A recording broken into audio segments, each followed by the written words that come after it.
Encantado, muchísimas gracias. Muy bien, y con todos ustedes, apreciados cursantes, a continuación vamos a presentar a la doctora Alejandra Cárdenas Reyes. Ella es magíster en Relaciones Internacionales con mención en Seguridad y Derechos Humanos por la Facultad Latinoamericana de Ciencias Sociales, Flaxo, sede Ecuador.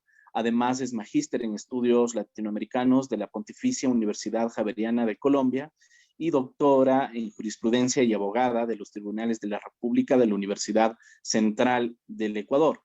Es miembro de la Red Iberoamericana de Politólogos, miembro de la Red Latinoamericana Refuge Law Reader, de docentes de Derecho Internacional, de Personas Refugiadas y Derecho Internacional Público.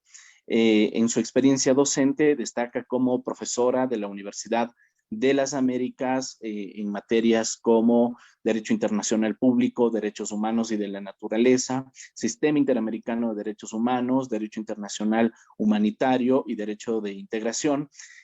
Ha sido consultora independiente y como tal se ha desempeñado también como perita ante la Corte Interamericana de Derechos Humanos y ha realizado consultoría sobre el ejercicio de derechos humanos, principalmente de niños, niñas y adolescentes, de personas de diversidades sexogenéricas y movilidad humana para instituciones estatales y organizaciones no gubernamentales. En ese contexto, pues le doy un cordial saludo de bienvenida a la profesora Alejandra Cárdenas, quien ya se encontraba por aquí conectada. Estimada doctora, bienvenida, muy buenas noches. Buenas noches con todos y con todas. Muchas gracias, Damián. Muchas gracias, Latin Juris. Buenas noches con todos, todas y todos los estudiantes que nos ahí estoy con eco. Gracias. Que nos acompañan en esta jornada. Para mí realmente es un gusto siempre poder compartir, poder absolver sus inquietudes y poder plantear algunos elementos en el debate. Básicamente a mí se me ha solicitado que trabaje con la obligación de respeto, el deber de respeto de los estados. Entonces, vamos a entrar a hacer una pequeña discusión, un pequeño análisis práctico, más operativo de lo que implica el deber de respeto de los estados en el marco del Sistema Interamericano de Derechos Humanos. Voy a compartir la pantalla. En este momento la presentación. Y vamos entonces, la idea es como mi punto de vista o lo que yo les quiero comentar, básicamente está planteado en poder abordar qué implica el deber estatal de respetar los derechos humanos. Para esto vamos a plantear una pequeña introducción de qué es el deber de respeto, quiénes tienen el deber de respeto. Vamos a hacer una revisión de la jurisprudencia, de cómo ha considerado, cómo la Corte Interamericana de Derechos Humanos, la Comisión Interamericana de Derechos Humanos le han dado contenido a esta obligación para posteriormente hacer un análisis de la obligación de respeto en ciertos derechos de civiles y políticos y en derechos económicos, sociales y culturales, que es como el boom de la Corte Interamericana de Derechos Humanos desde el caso Lagos del Campo en el año 2017 y que lo ha continuado haciendo y donde realmente la Corte también discute y analiza el cómo los estados tienen deberes frente a los derechos económicos, sociales y culturales que hasta el año 2000, más o menos la década 2000, realmente no eran considerados en el marco de protección de la Corte Interamericana de Derechos Humanos, sino con la figura de la conexidad. Ahora bien, vamos a empezar y lo primero que les quiero comentar es que cuando hablamos de los deberes de los estados, ya ustedes con la doctora Aguirre habrán tenido la posibilidad de discutir. Sin embargo, quiero solamente recordarles que cuando hablamos de derechos, de los deberes de los estados en materia de derechos humanos, la profesora Mónica Pinto nos dice que cuando los estados asumieron el respeto y la protección de los derechos humanos, no solo asumieron o firmaron tratados internacionales, sino que asumieron unos deberes internacionales que les implican, que les significan una conducta de acción, que marcan unos parámetros y unas pautas de comportamiento. El profesor Fabián Salvioli nos ha planteado y nos ha dicho que estos deberes son deberes que corresponden o que se vinculan con el orden público internacional. De hecho, Fabián Salvioli nos propone que se van consolidando como en uno de los deberes fundamentales de los estados frente a la comunidad internacional. En este sentido, uno de los ejemplos que va a marcar esta importancia que van a tener las obligaciones, los deberes de los estados para permitir el ejercicio y goce de los derechos fundamentales consta en la observación general número 24 del Comité de Derechos Humanos de las Naciones Unidas. ¿Qué dijo el comité en esta ocasión? Y nos dijo a los estados, les dijo a los estados, ustedes no pueden formular reservas al tratado, al Pacto de Derechos Civiles y Políticos, es decir, no pueden excepcionarse de cumplir con el deber jurídico. ¿Con cuál deber jurídico? Con el de llevar a cabo las obligaciones de respeto y garantía constantes en el artículo 2 del Pacto Internacional de Derechos Civiles y Políticos. Igual ha sido el tenor, e igual ha sido la jurisprudencia, e igual ha sido el criterio de la Corte y de la Comisión Interamericana de Derechos Humanos. El ejercicio de derechos humanos, la vivencia de la dignidad humana, en cada uno de los estados pasa porque estos cumplan con sus deberes. ¿Cuáles son sus deberes? De acuerdo con el artículo 1 de la Convención Americana de Derechos Humanos, el deber de respeto, de garantía y de no discriminación. ¿Qué pasa? Y también quiero hacerles un pequeño recorderis, que ustedes ya lo van a abordar durante todo este curso, durante todo este diplomado, y es que el incumplimiento de las obligaciones del Estado no implica simplemente que, ay, me olvidé de cumplir con respetar o con garantizar las obligaciones que manda la Convención Americana de Derechos Humanos o la Convención de Belén do Pará. No simplemente implica, me olvidé, sino que el incumplimiento de las obligaciones va a generar la responsabilidad internacional del Estado, y esta responsabilidad internacional del Estado va a traer consigo la consecuente obligación de reparar. En este contexto, entonces, tomando en cuenta de que las obligaciones de los estados están relacionadas con el orden público internacional, son tan importantes que no hay la posibilidad de eximirse de su cumplimiento y que además van a generarnos la responsabilidad del Estado, quiero entonces empezar ya a introducirnos en la temática de lo que implica la obligación de reparar, o la obligación de respetar en el contexto de la Convención Americana de Derechos Humanos. Lo primero que tengo que comentarles, y creo que hay que decirlo, y de manera general, todos nosotros decimos, uy, perdón, que se me han ido unos cuantos ceros ahí, mil disculpas, no sé qué ha pasado en la presentación con los ceros, pero lo primero que tengo que comentarles es que la mayoría de personas escuchamos obligación, el deber de respeto y decimos, oh, es una obligación negativa, es una obligación de abstención. Es decir, es una obligación que le implica al Estado el deber de abstenerse. Eso está clarísimo. La Corte Interamericana de Derechos Humanos lo ha dicho, el Comité de Derechos Humanos lo ha dicho. Es decir, ya en el marco internacional conocemos que la obligación de respeto implica una conducta de abstención. Pero ahora, yo lo que quiero fortalecer, antes de introducirme mucho más en el contenido de la obligación de respeto, es quiénes deben abstenerse, queridos, queridas y queridos estudiantes. Tienen que abstenerse los agentes del Estado. Y aquí, ¿por qué quiero hacer énfasis en esto? Porque a veces a mí me pasa con mis estudiantes, cuando hablamos de las obligaciones del Estado, todos pensamos en el Estado, todas pensamos en el Estado, pero pensamos en el Estado como esa institución ficticia. Pero resulta ser, mis chicos, mis chicas, mis queridos, mis queridas estudiantes, que cuando nosotros estamos hablando del Estado, estamos hablando de unos agentes estatales que llevan a la práctica y que son aquellos que están comprometidos a cumplir con ese deber de respeto.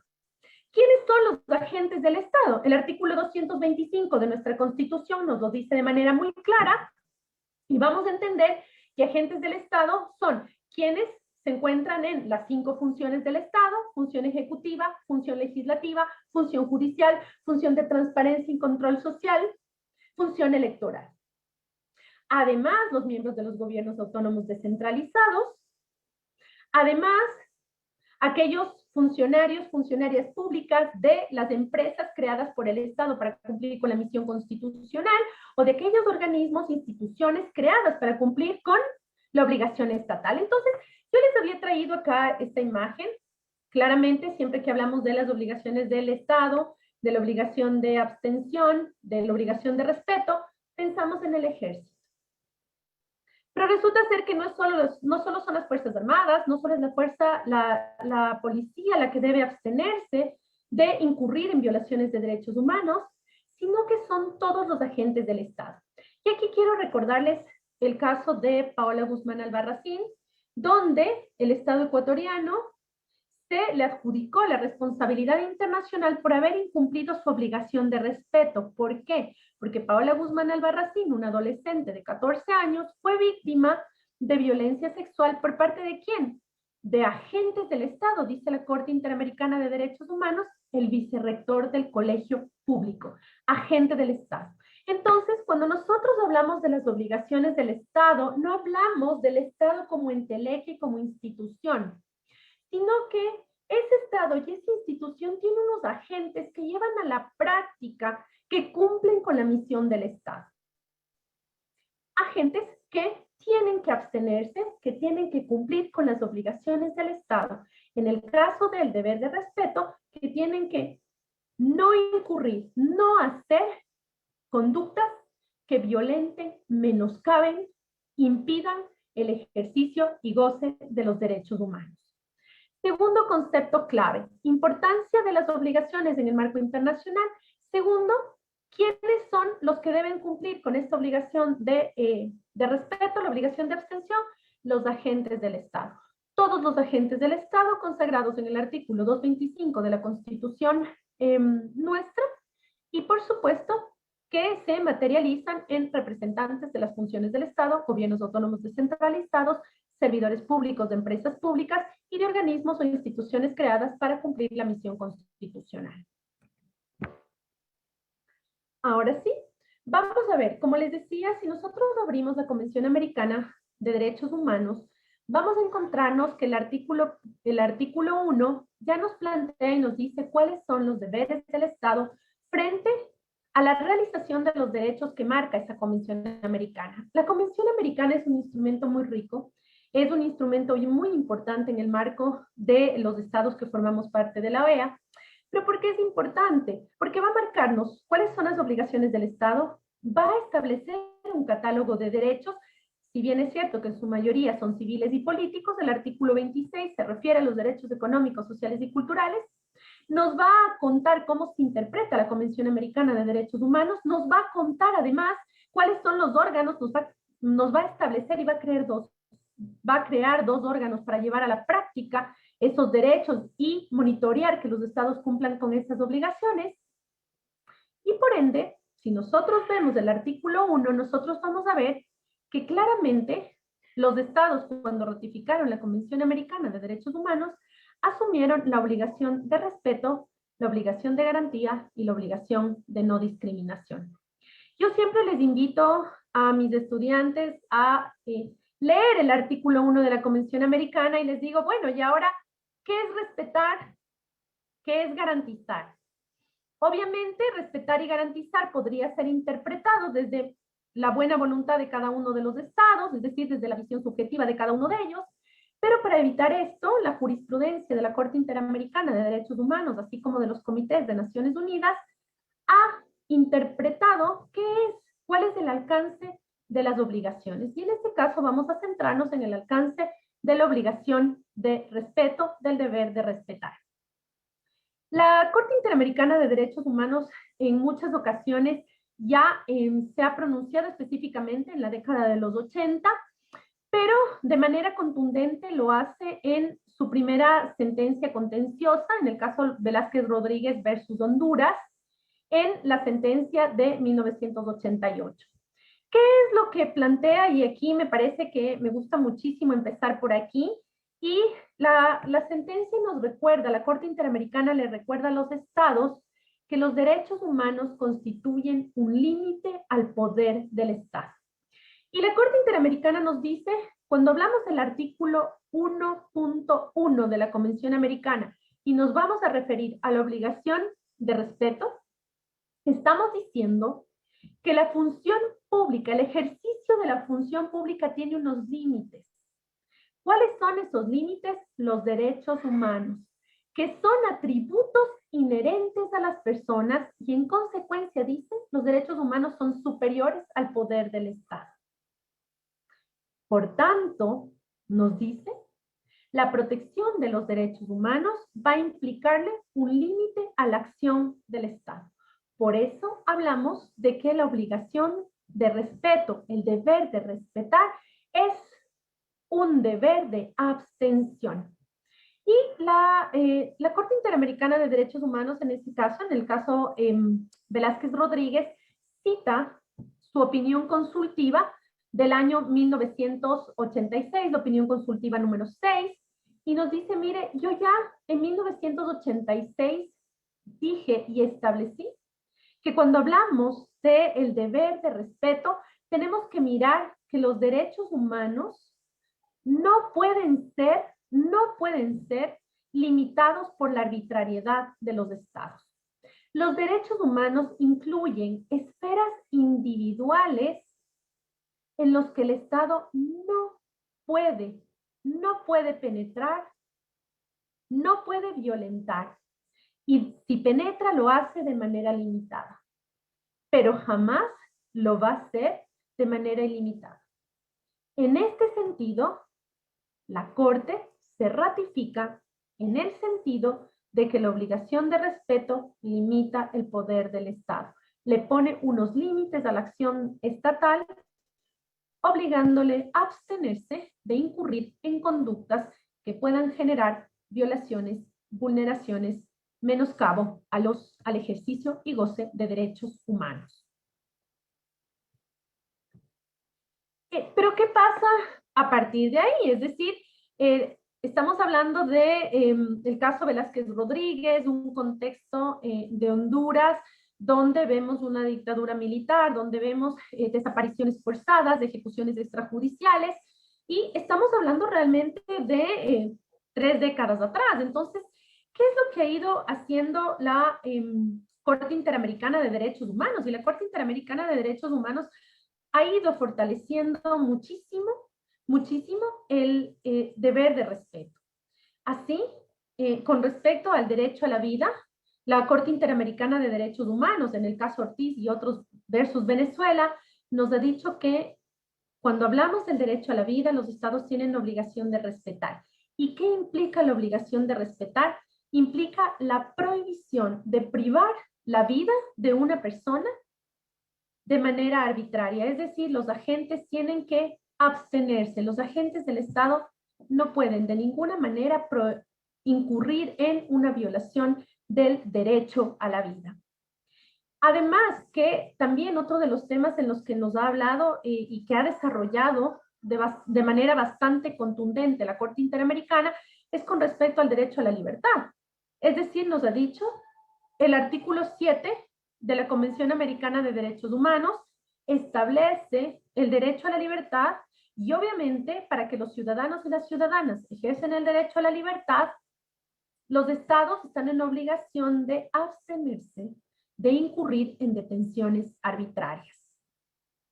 Asimismo, ha sido súper importante el desarrollo que ha tenido la Corte Interamericana de Derechos Humanos con respecto al derecho a la integridad personal. Es decir, claramente nos ha dicho, y vuelvo acá a señalar el caso de Paola Guzmán Albarracín, nos ha dicho, bien, los agentes del Estado tienen que abstenerse de generar conductas que puedan de alguna manera violentar el derecho a la integridad personal. Estos son los casos de tortura, por ejemplo, de tratos crueles, inhumanos y degradantes.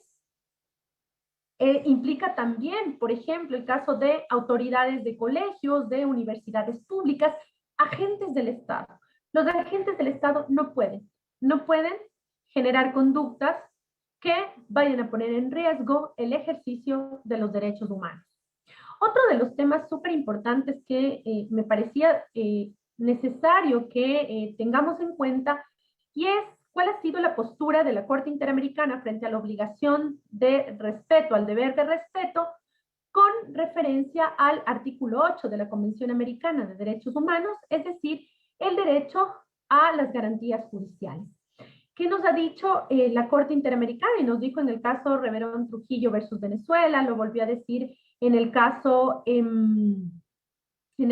Gamba versus, y otros versus Ecuador, en el caso de la Corte del Tribunal Constitucional de Perú, y nos ha dicho que los estados, los agentes del Estado están en la obligación de abstenerse de realizar injerencias indebidas en el Poder Judicial o sus integrantes.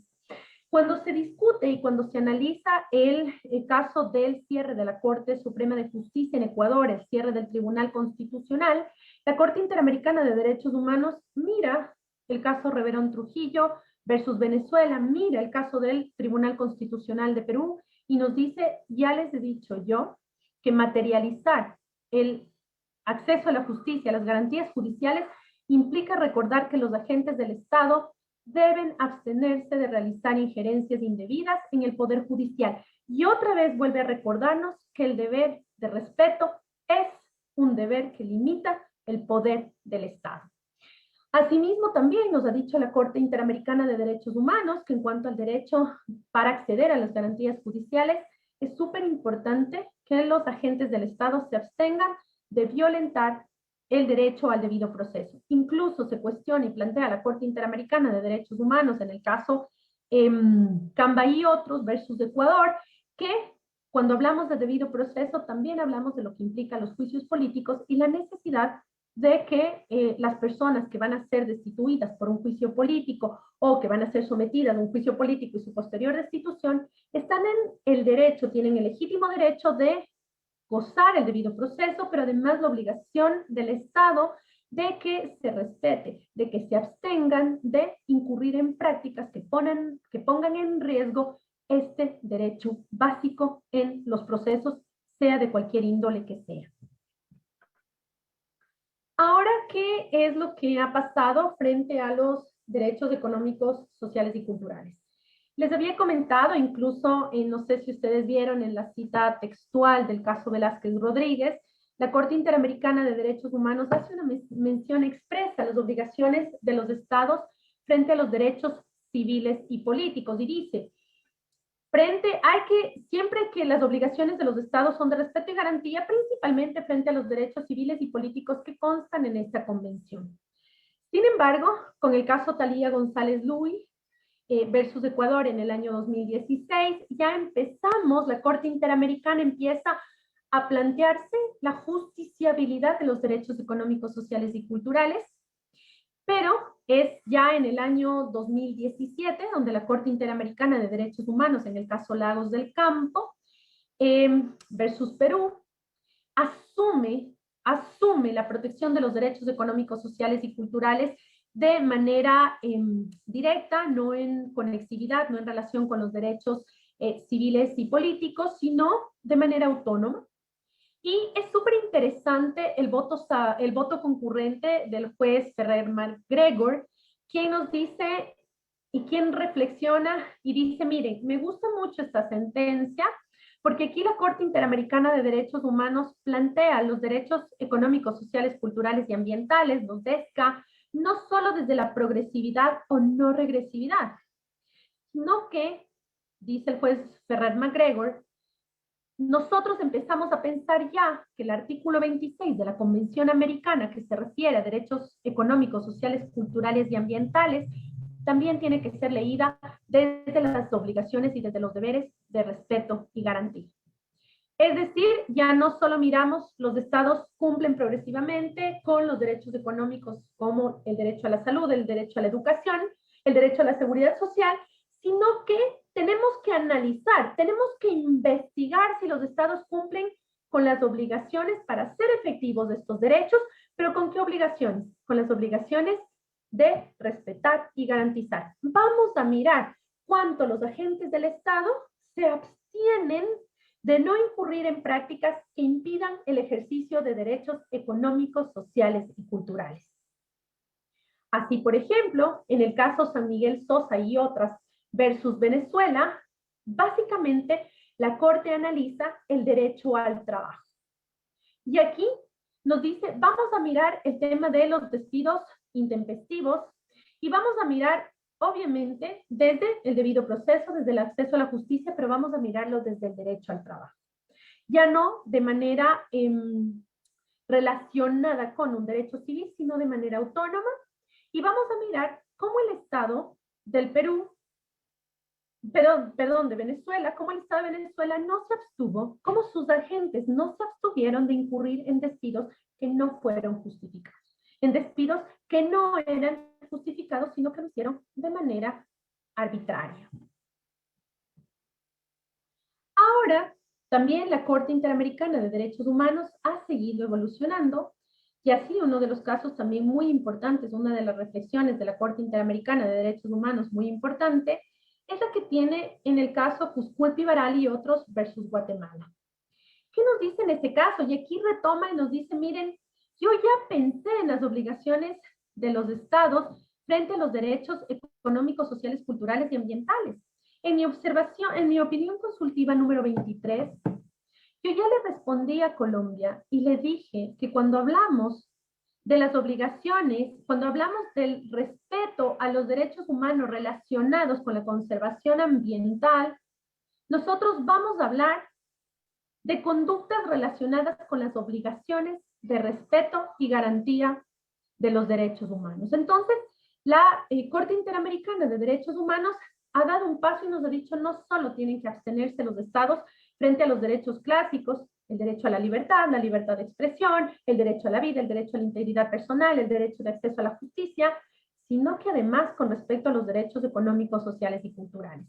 Y quería traerles acá una pequeña, un fragmento de la sentencia Cuscús-Pivaral y otros versus Guatemala, donde la Corte nos dice, la Corte advierte que una interpretación literal, sistemática y teleológica permite concluir que el artículo 26 de la Convención Americana protege aquellos derechos del artículo 26, se refiere a los derechos económicos, sociales y culturales, protege aquellos derechos que derivan de las normas económicas, sociales y de educación, ciencia y cultura contenidas en la Carta de la OEA.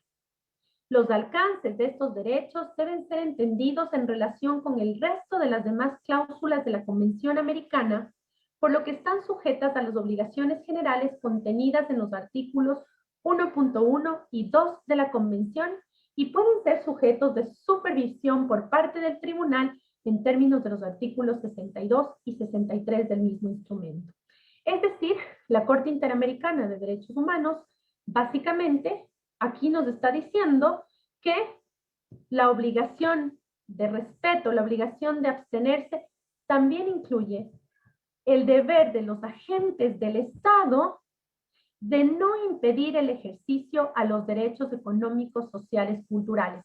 Los estados no solo tienen obligaciones de respetar frente a los derechos civiles y políticos. La visión clásica, o más bien una visión muy antigua de los derechos humanos, nos decía, los derechos civiles y políticos son derechos fundamentales. Son derechos que definitivamente pueden judicializarse y pueden hacerse efectivos, mientras que los derechos económicos, sociales y culturales son derechos progresivos, son derechos morales, son principios que el Estado los va cumpliendo de manera progresiva y siempre de acuerdo con sus recursos. La Corte Interamericana de Derechos Humanos desde el año 2017 entra con fuerza a decirnos no, la salud, la educación, el respeto al ambiente, también pasan por la necesidad de que los estados se abstengan.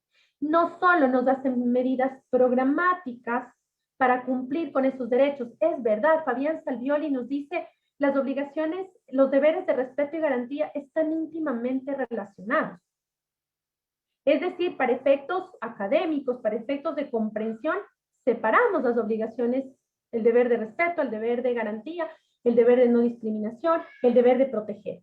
Pero para efectos, ya en la práctica, realmente van interrelacionadas. Entonces aquí, la Corte Interamericana de Derechos Humanos nos dice en el año 2019, miren, definitivamente, estados, ustedes, cuando estén pensando en derecho a la educación, en derecho a la salud, también tienen que pensarlo no solo desde la lógica de la progresividad de derechos, desde el cumplimiento de ellos, sino desde la abstención. No pueden los funcionarios, funcionarias del Estado impedir que se ejerza el derecho a la salud.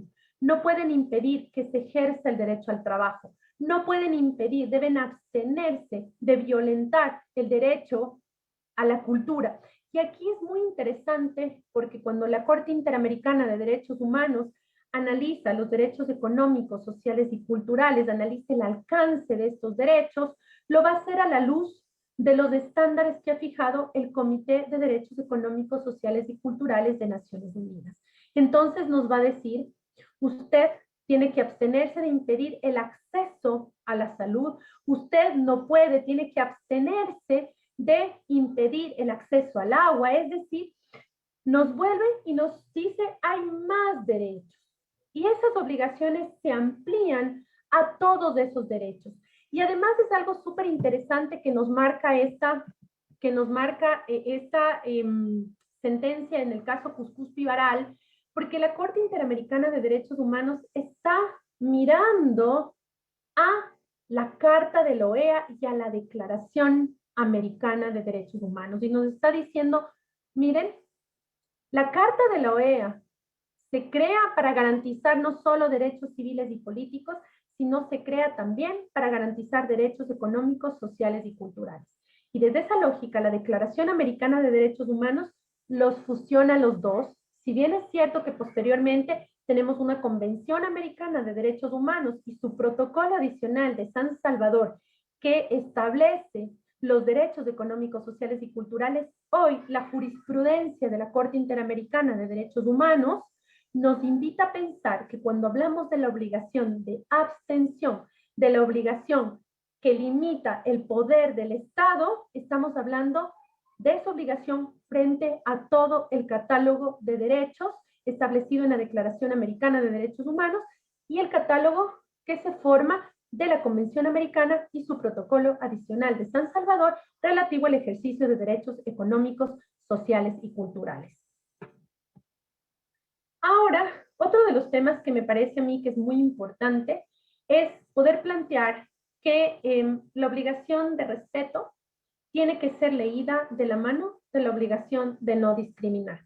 Y ya la Corte Interamericana de Derechos Humanos también ha trazado una línea muy importante y nos ha planteado y nos ha dicho que obviamente el Estado tiene la obligación, tiene que mirar como límite a sus acciones, a sus decisiones, a su poder, lo que implica garantizar la igualdad real y la no discriminación. El Estado tiene que abstenerse de generar prácticas discriminatorias. El Estado tiene que abstenerse de generar normas discriminatorias. En este sentido, la opinión consultiva número 24, todas las sentencias de la Corte Interamericana relativas a lo que implica los derechos de las mujeres, ya nos ha dicho la Corte Interamericana, hay una discriminación estructural en contra de ciertos grupos, pueblos indígenas, mujeres, y en este sentido, el Estado, cuando va a diseñar sus políticas públicas, tiene que pensar que tiene el deber de abstención, que su política pública, que su marco de acción tiene un límite, el respeto a los derechos humanos. Pero ese respeto a los derechos humanos tiene que ser pensado siempre con línea transversal a partir de la igualdad y la no discriminación y de la generación de igualdad de oportunidades para grupos tradicionalmente excluidos. Es decir, nos está proponiendo y nos está diciendo, cuando usted va a hablar de temas de pueblos indígenas, en el caso Sarayaku, en el caso Saramaca, nos está diciendo es obligación del Estado abstenerse de incurrir en conductas que puedan poner en riesgo el ejercicio de los derechos. Usted no puede hacer una concesión estatal, usted no puede conceder territorios si usted no analiza que esos territorios son territorios ancestrales, que tienen una visión no solo de propiedad individual, sino de propiedad colectiva. Absténgase, no solo pasa por la obligación de garantizar, que es muy importante, pasa por prevenir, pasa por investigar, pasa por sancionar, pero pasa también por abstenerse. ¿Abstenerse de qué? De incurrir en una práctica discriminatoria, de pensar que todos miramos a los territorios o a la propiedad desde una visión blanco-mestiza y no concebir, no tomar en cuenta la visión colectiva que tienen los pueblos indígenas frente a los territorios. Es decir, aquí es muy importante tomar en cuenta la necesidad de que la obligación, el deber de respeto tiene que ir de la mano de la obligación, del principio de no discriminar y obviamente de lograr, de alcanzar una igualdad formal y no solamente una igualdad real. En este contexto, y entonces para concluir, básicamente quiero retomar y decir que si bien es cierto que la obligación, el deber de respeto es una obligación de abstención, es una obligación que implica el límite al poder del Estado, que implica la necesidad de que los agentes del Estado siempre, para la toma de sus decisiones, tengan en cuenta como límite de su accionar el respeto a los derechos humanos. ¿El respeto a qué catálogo de derechos? A los derechos consagrados en la Convención Americana de Derechos Humanos, es decir, derechos civiles y políticos, derechos económicos, sociales y culturales, pero además pensar que necesitamos romper con ese estereotipo que nos hacía mirar que solamente los derechos civiles y políticos eran derechos que iban de la mano de la obligación de respeto y la obligación de abstención. Pensar que las sentencias de la Corte Interamericana de Derechos Humanos en lo que va desde el año 2015-2016 hasta ahora, nos invita a pensar en esa obligación de respeto también en relación con las obligaciones, con los derechos económicos, sociales y culturales, pero además pensar que no podemos pedirle al Estado que se abstenga, pedirle al Estado que tenga un límite a sus funciones, a su poder, si es que no tiene en cuenta lo que implica la no discriminación. La obligación que tiene ese Estado de abstenerse, de menoscabar, de impedir, de lesionar el ejercicio de derechos humanos por alguna de las cláusulas sospechosas, ya sea de manera directa o indirecta en los espacios públicos o en los espacios o en los ámbitos privados. En este contexto, además, quisiera finalizar recordando que de acuerdo a lo que dijo la Corte Interamericana de Derechos Humanos, en el caso de la masacre de Mapiripán, las obligaciones del Estado no implican o no solamente están para cuando el Estado rinde cuentas en el marco internacional, sino que las obligaciones de los Estados tienen que convertirse en mecanismos reales, de mecanismos que adoptan los Estados todos los días en su accionar corriente, en la toma de decisiones y en cada una de sus acciones encaminadas a la ciudadanía. Entonces, en ese sentido, quiero concluir señalando que la obligación, el incumplimiento de la obligación de respeto, del deber de respeto, del deber de abstención, no solo va a generarle responsabilidad al Estado al momento que sea llevado ante la Comisión Interamericana o ante la Corte Interamericana de Derechos Humanos, sino desde el momento mismo que se deja de cumplir con ese deber, desde el momento mismo en que el Estado, sus agentes, no se abstienen de incurrir en conductas que puedan poner en riesgo de alguna manera el ejercicio de los derechos humanos de los ciudadanos y las ciudadanas. Y finalmente, recordar que el Estado ecuatoriano, a través de las sentencias de sus altas cortes, tanto de la Corte Constitucional como de la Corte Nacional de Justicia, el Estado ecuatoriano ha asumido el control de convencionalidad creado por la Corte Interamericana de Derechos Humanos, y en ese sentido, el Estado le ha dicho sí a aceptar la jurisprudencia de la Corte Interamericana como obligatoria. En este sentido, quiero decir que el impacto que tienen las sentencias de la Corte Interamericana que nos proponen que los derechos económicos, sociales y culturales están sometidos a las obligaciones de derecho y de respetar y garantizar, son obligatorias para el Estado ecuatoriano. en virtud de la figura del control de convencionalidad y del bloque de constitucionalidad. Entonces, se abre una puerta para el Estado ecuatoriano para impulsar el trabajo de la protección de los derechos económicos, sociales y culturales, también desde la obligación de respetar, desde el deber de abstenerse y no solo desde el deber de avanzar progresivamente en el ejercicio de estos derechos. Muchas gracias, creo que hasta ahí va toda mi presentación y quedo abierta a cualquier duda, inquietud, pregunta, comentario que tengan desde la sala. Muchas gracias. Muchísimas gracias igualmente, estimada doctora, por su ponencia, muy interesante.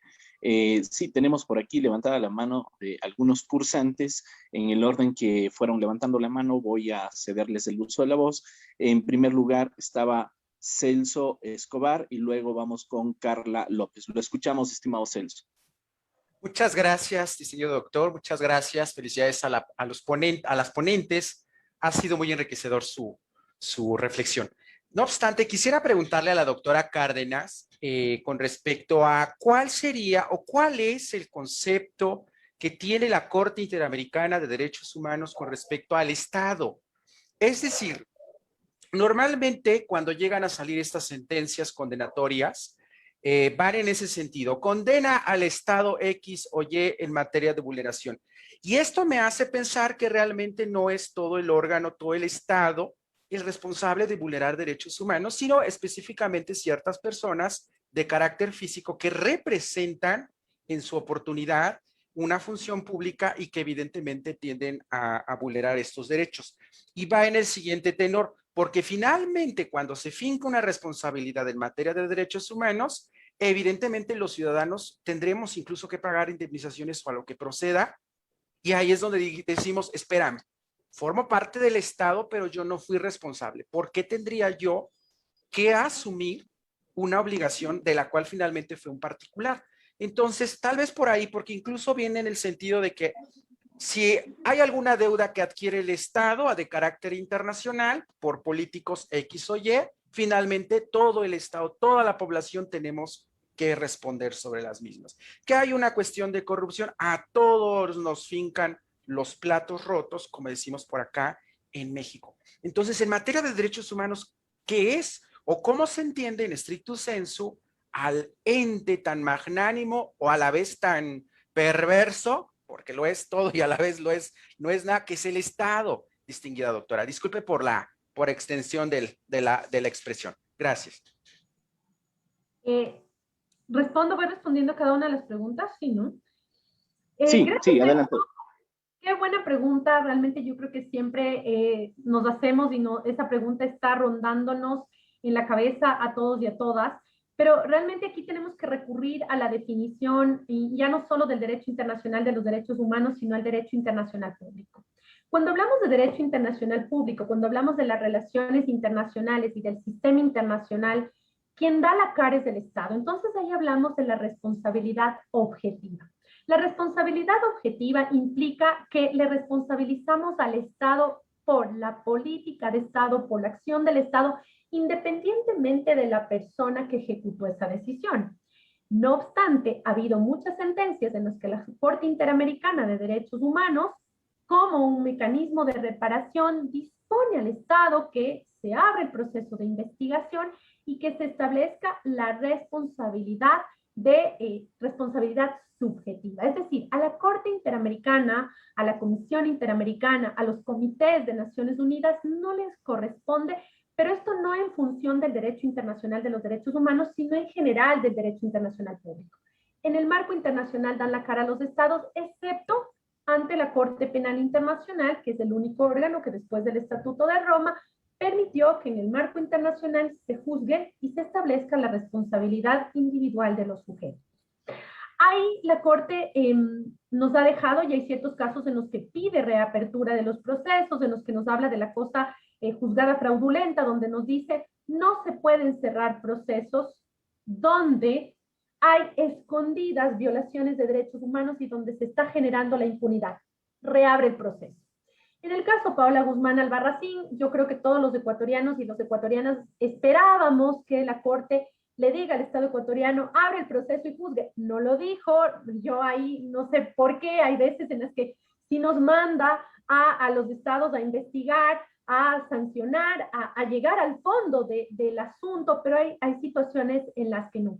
Pero de todas maneras eso pasa por el derecho internacional público y no por el derecho internacional de los derechos humanos. Creo que hay otra cosa súper importante que nos dijo Celso y con eso concluyo, y es el tema de qué pasa cuando nosotros reparamos económicamente. Es decir, hemos visto que en el marco del sistema interamericano y en el marco del sistema europeo, la reparación, la compensación económica es una práctica de reparación hacia las víctimas. Y entonces, ¿qué pasa con eso? Porque estamos nosotros reparando por la falta, la acción o la omisión que cometió un agente o una agente del Estado. En ese sentido ya queda la legislación interna y cómo nosotros ejecutamos la repetición. Es decir, queda ya en los estados el repetir, el exigir, el iniciar procesos judiciales que le permitan obtener otra vez el reembolso por la responsabilidad, por lo que tuvo que dar fuera por un funcionario o funcionaria pública. Entonces, yo creo que es súper importante y los estados tendríamos que trabajar. Yo creo que es necesario que demos ese debate, que rindamos cuentas sobre cómo se han repetido todas aquellas sentencias, no solo en lo económico, porque claro, lo económico es tenaz, pero también hay otro tipo de violaciones de derechos humanos y otras reparaciones que también tenemos derecho a saber qué fue lo que pasó, quién fue el responsable, cómo se hizo. Entonces, totalmente de acuerdo, Celso. Ya le digo, es un tema que sale del derecho internacional, de los derechos humanos. Es importante hacerlo, importantísimo. Y también es súper importante la repetición, el derecho de repetir y de exigir en el marco interno que den la cara quienes nos llevaron hacia el marco internacional. Gracias, Celso. Sí, muchísimas gracias, doctora. Bueno, antes de continuar, por favor, estimada doctora Rodríguez, continuamos con su ponencia. Por favor, quisiera pedirle que nos pudiera esperar un par de minutos más. Lamentablemente tuve un inconveniente con el audio al inicio de la sesión y por eso tuvimos que extendernos un poquito más del tiempo planificado, pero no quisiera que los participantes se queden con esas inquietudes. Entonces, si nos puede esperar un par de minutos más antes de arrancar con su ponencia y que la doctora Cárdenas pueda atender estas interesantes preguntas de los participantes. Sí, doctora Armijos, no hay ningún problema, no se preocupe. Esperamos.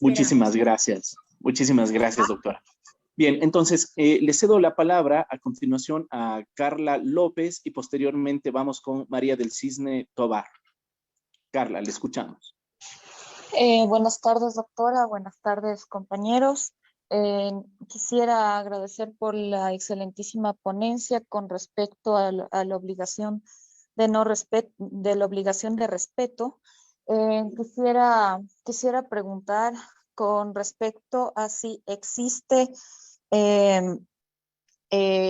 responsabilidad internacional a los estados cuando son personas particulares las que vulneran derechos humanos, y también se nos podría informar con respecto a las empresas transnacionales, cómo está anclado dentro de la protección de derechos humanos. Gracias por la atención. Muchas gracias, Carla. Muchas gracias, doctora Rodríguez. Voy a ser corta en honor al tiempo. Sí, obviamente que hay responsabilidad internacional. Sin embargo, el Estado siempre da la cara por sus conductas. En el caso de la actuación de particulares, no necesariamente pasa por incumplimiento de la obligación de respeto. El Estado da la cara, tiene obligación, tiene responsabilidad internacional porque incumple con la obligación de prevención, incumple con la obligación de monitorear el cumplimiento de las normas internas, incumple con la obligación de resolver los conflictos que se generan entre particulares en el marco interno. Conflictos entre particulares, el Estado a través de la justicia tiene que mediar esos conflictos y solucionarlos.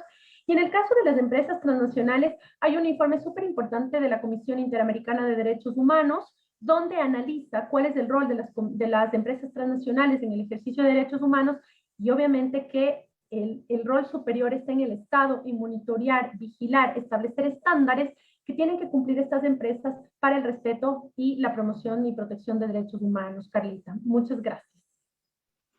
Okay, muchas gracias, doctora. Por aquí también tiene la mano levantada María del Cisne Tobar Medina. Con ella iríamos, esta sería la última pregunta. Listo, muchas gracias. Buenas noches con todos y felicitar a la doctora Cárdenas por su excelente ponencia y sobre todo por su gran exposición con respecto a los deberes del Estado en materia de los derechos humanos. Ahora bien, la doctora Cárdenas hablaba de lo respecto a lo mencionado de la abstención de los agentes del Estado con respecto a la materia de los derechos humanos.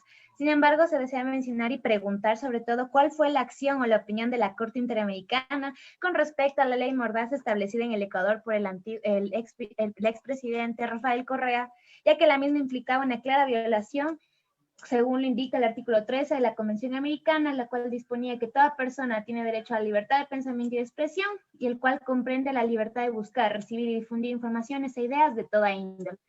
Entonces, ¿cuál es exactamente la opinión o cuál es exactamente la acción que tomó con respecto, ya que obviamente no solo vulneró el derecho a la comunicación o a la libertad de pensamiento, sino también hubo persecuciones, sino también hubo diferentes tipos de violaciones de derechos dentro del gobierno de este antiguo mandatario?